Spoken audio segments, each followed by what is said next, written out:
Alrighty, so I figured I would play some Final Fantasy 3 again, but I wanted a new set of jobs, right? New challenge run, all that.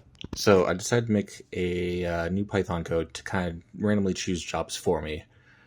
So we got here all the list of the jobs up top here.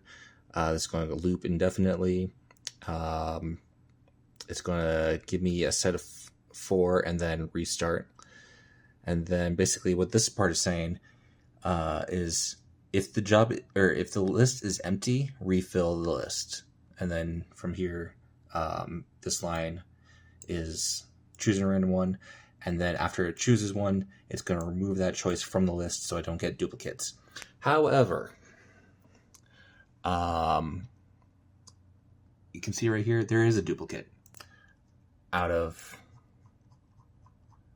so many different iterations. So how did I end up with 2 bards? Well, the way I have it programmed is that, if I go back up, hold on.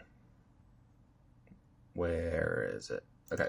The way I have it programmed is that at the top of the list, it'll check to see if it's empty or not. It doesn't check to see if that has a total of 4 jobs yet. Like 4 total jobs I can choose from. So how we get like this is at the very start of cycling and processing this part.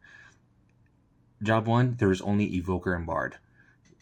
The first one is Evoker. Job 2, the only other option is Bard.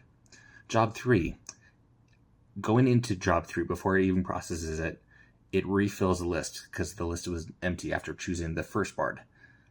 Job 3 randomly chooses Bard again from a brand new list. That is kind of wild.